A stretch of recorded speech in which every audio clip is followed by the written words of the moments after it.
დღემშვიდობისა მეგობრებო, კვლავ ერთად ვართ და მე მინდა 2-3 სიტყვით ვისაუბრო გუშინდელ ჩვენს თამაშზე საქართველო-ესპანეთი და პირველ რიგში ღირდა თუ არა ამაზე საუბარი. ალბათ არ ღირდა, მაგრამ მაინც ვერ მოვითმინე და 2-4 სიტყვით მინდა ჩემი აზრები გადმოგცეთ თამაშთან დაკავშირებით. პირველ რიგში რა უნდა შევადაროთ მეგობრებო? გუშინდელი თამაში წინა თამაშს, ხო, ალბათ, იმიტომ რომ ის საერთოდ ტოტალური გაქრობა იყო ჩვენი მოედნიდან, წინა თამაშს გულისხმობ, თუმცა 2-0 წავაგეთ, ხო? ესეც უკუღმართობაა და გუშინ 4-0 წავაგეთ. რო იტყვიან უშანსოდ არა, ჩვენც შეგვეძლო ალბათ ერთი გოლის გატანა, მაგრამ ამის ბედი ვინ მოგცა? და აი ყველაზე მთავარი პირველ რიგში თქვენთან ერთად მინდა ვნახო სტატისტიკა და რამდენად შეესაბამება ეს სტატისტიკა რეალობას. ესე იგი ბურთისფლობა 39-61-ზე, ნუ იმ თამაშთან დაკავშირებით უფრო მინდა შევადარო, რა თქმა უნდა, ცადა დედამიწაა. მერე ესე იგი კარში დარტყმა, კარის მიმართულებით ჩვენ 6-14 ესპანეთი, ზუსტად 2 ჩვენი იმათ 7 კუთხურები 4-6-ზე, ესეც დიდი ამბავია და პასები მეგობრებო დააკვირდით, რა თქმა უნდა გამოღვიძება იყო და ამას ძალიან ბევრი წინაპირობა აქვს, რომ თავის არ გაუგიჟებიათ, ისე მოგვიგეს დამეთანხმებით ალბათ, თუ ასე არ ფიქრობთ, მიკვირს თქვენი. ესე იგი 400 პასი გქონდა, 341 ზუსტი და ესპანეთს საბოლოო ჯამში 85% და 91% გქონდა ესპანეთს, 634 ზუსტი 580. რა თქმა უნდა, მოგცეს შიგადაშიგ იმის საშუალება, რომ ბურთი გვეკონტროლებინა, თუმცა სახიფათოს ვერაფერს ვქმნიდით. ამაშია საქმე. პრინციპში დაიღალენ ეხლა რა გიჟებივით, ეხლა ესე გიტიონ. თუმცა ძალიან ესეთი უპატიებელი შეცდომები დაუშვეს, აი ვარჯიშზე რო ითამაშებ, უბრალოდ რა ვიცი, ცოტა ალბათ მეტი სერიოზულობის ამბავი იყო, თორე ალბათ უფრო მეტი ანგარიში იქნებოდა. აქ კიდე იამალი, ნიკო არ იყო, იქ ოლმო საერთოდ არ გამოიყვანა და ასე შემდეგ, უამრავი ფეხბურთელი. რაში ჭირდებათ? არაფერში არ ჭირდებათ, ყველაფერი ისე მიდის, როგორც საჭიროა. 30-ე მატჩი მოიგეს მეგობრებო, ზედიზედ საოცარი შედეგია. როგორ შეიძლება ეხა მოთხოვო ჩვენს აი ამ ნაკრებს, მით უმეტეს აი ამ კონდიციაში მყოფ ნაკრებს, აი ამ ესპანეთის დამარცხება. არ ვიცი, უბრალოდ სადისტი უნდა იყო, რომ ეს მოთხოვო. უბრალოდ ეხა იმ ადამიანებზე არ ვსაუბრობ, ვინც ესე გულუბრყვილო რეალიზმით არიან შეპყრობილები და ეგონათ გუშინდელ თამაში, რომ ჩვენები გაიმარჯვებდნენ, აი არ ვიცი, შურს ეგეთი ხალხის მეგობრებო, საერთოდ რეალობას მოწყვეტილები რო არიან, ნუ არ ვიცი, ყველას გაუმარჯოს თავის გზაზე. ხო, მეგობრებო, კიდე რაც შეიძლება ითქვას,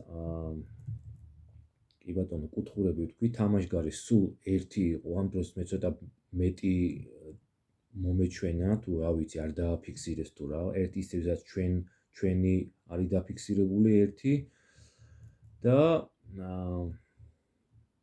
კიდევ ჯარიმები 9-9-ზე. აი ამასთან დაკავშირებით კიდე გავმეორდები და ვიტყვი, რომ 9-9-ზე, ხო, როცა ესეთი დომინანტურია გუნდი შენს წინააღმდეგ, 9 ჯარიმა, რა ვიცი, ჩემთვის ცოტაა. ამასაც ალბათ ოსტატობა ჭირდება, რა თქმა უნდა, რომ მეტი ჯარიმა აიღო და ვთქვათ, უფრო შეუშალო გუნდს ხელი. რა ვიცი, აქ უბრალოდ მე მირჩევნია, რომ უფრო შევაკავოთ გუნდი და უფრო შეუშალოთ ხელი, 29 ჯარიმა აგვეღო და არა 9. მაგრამ ესე სუფთად ვთამაშობთ, საყვარლად და რასაც უნდა, იმას აკეთებს ჩვენი მოწინააღმდეგე. კიდევ გუშინად შეიმჩნეოდა, რა თქმა უნდა, დაცვითი თამაში, თუმცა კიდევ გავმეორდები, რომ გვაძლევდა ესპანეთი შეტევის საშუალებასაც, იქ კონტრშეტევებით შეგვეძლო, თუმცა რადგინდა აუტზე გადადიოდა ბურთი ძირითადად, ვერ იღებდა ადრესატი, ვერ ეწეოდა და აქედან გამომდინარე მეტი თავისუფლება მოგცა ესპანეთმა გუშინდელ თამაში. ეს ცალსახაა მეგობრებო. აქედან გამომდინარე რა არის გამოსავალი? დანაშაულია, როცა ასეთ გუნდს, როცა აი როიტყვიან ჭიპი გვაქვს მოჭრილი ამათთან თამაშით და კიდევ იგივეს ვიმეორებთ. კიდევ დაცვითი, აბა რა ვქნათ შეტევა არ შეგვიძლიაო და დაცვა ხო შეგიძლია. არანაირად მეგობრებო, წინა თამაშიდან გამომდინარე, კი ბატონო, იქ კატასტროფა იყო. 2-0 წავაგეთ, აქ 4-0, თუმცა მე აი გაგიკვირდებათ ალბათ და გუშინაც რასაც უნდა იმას აკეთებდნენ თავისთავად, მამარდა მინდა გამოვყო 1-0-ად, რა ქნას ამ ბიჭმა, უბრალოდ არ ვიცი. ძალიან კარგი მეკარია, აი ძალიან და აი ესეთ დღეში ყავს ეს ბიჭი, იქით ლივერპული, აქეთ ესე მოკლედ და არაჩვეულებრივი ბურთები აიღო გუშინ. ხო და დაცვა შემადგენლობით უბრალოდ ამაზე მინდა თქვა. გუშინდელი შემადგენლობა, აი ნუ რა ვქნა ახლა, ნუ ვიფიქრებთ რომ ჩავაცივდი ამ ბიჭს, მაგრამ აი მექვაბიშვილის ადგილი არ არის რა. აი მით უმეტეს ცენტრში მექვაბიშვილი, არ ვიცი მეგობრებო.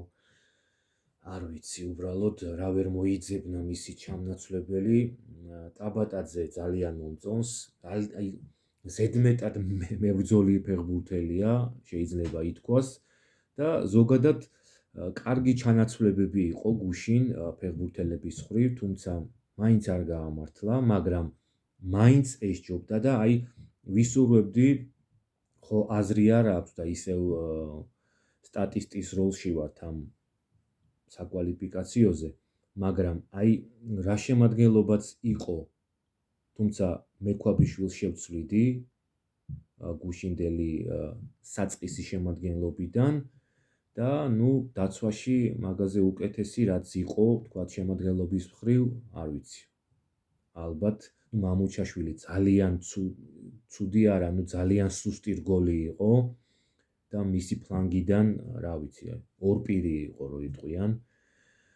გოლები იქიდან გავიდა და აი მექვაბიშვილის გარდა ამ შემადგენლ, რა თქმა უნდა, მიქაუტაძეს არ იყო და ამ შემადგენლობას დავტოვებდი ბულგარეთთან და რა მესე მგონია, რომ უფრო მეტი აგრესია ქონდა გუშინდელ გუნდს და უფრო მეტი შანსი, რომ შეეტია თუნდაც ისე მოჩვენებითად თუ როგორ, მაგრამ აი რაც ეცადნენ გუშინ ესპანეთთან ამ კონჩეტევებზე და შეტევის თვალსაზრისით, ბულგარეთთან საერთოდ სხვა თამაში იქნება ამ შემადგენლობით და გონია რომ ეს შემადგენლობა უნდა დატოვოს ბულგარეთთან და ძალიან საინტერესო იქნება. თუმცა ახან ესპანეთთან ბევრმა ვერაფერი ვერ გააკეთა. ბულგარეთთან ესე არ იქნება თავისთავად, თუმცა ბულგარეთში იოლი გასეირნება არ გამოგვივა, დარწმუნებული ვარ ამაში, მაგრამ მეტი შანსი გვექნება და მეტი შანსები თავისთავად. აი ნახოთ, აბა იგივე შემადგენლობას თუ გაიმეორებს, მე ძალიან მოხარული ვიქნები, თუმცა ორი რგოლი არის ძალიან სუსტი, მექვაბიშვილი და მამუჩაშვილი. ამის ჩანაცვლებაც რა თქმა უნდა შეიძლება, რა თქმა უნდა, მაგრამ რა ვიცი, აბა.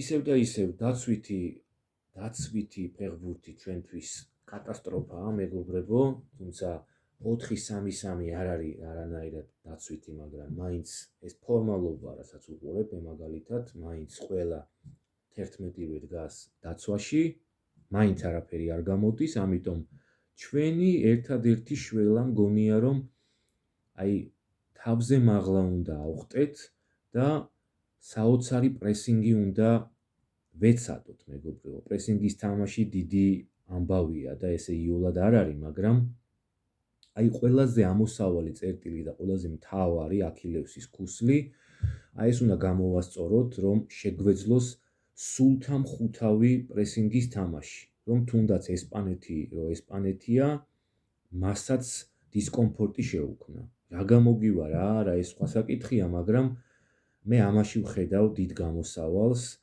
და როგორღაც ეხა არ ვიცი, ეს შემადგენლობა ალბათ დადგება რა, როგორმე, აი ეხა გადავედი მაგალითად ვინ რა შეფასება მიიღო, ნუ მამარდაზე მწყდება ისევ და ისევ გული, 5 და 8 მიიღო, 4 ბურთი გაუშვა და იმიტომ, თორემ არაჩვეულებრივი ბურთები აიღო. მამუჩაშვილი 5 და 4, გოგლიჩიძე 5 და 5, ლოჩოშვილი 6, გოჩოლეიშვილი 5 და 4, კიტეიშვილი 6 და 3, მექვაბიშვილი 6 და 4, ტაბატაძე 5 და 9, კვარა 6 და 8, ზივზივაძე 6 და 4, დავითაშვილი 6 და 3. ძალიან ქაოსი იყო შეტევაშიც, თითქოს იბნეოდნენ, ისეთი მომენტები ექნებოდათ, ვერც იჯერებდნენ, რომ ესეთი შანსები ჰქონდათ და იბნეოდნენ, რა გაეკეთებინათ არ იცოდნენ.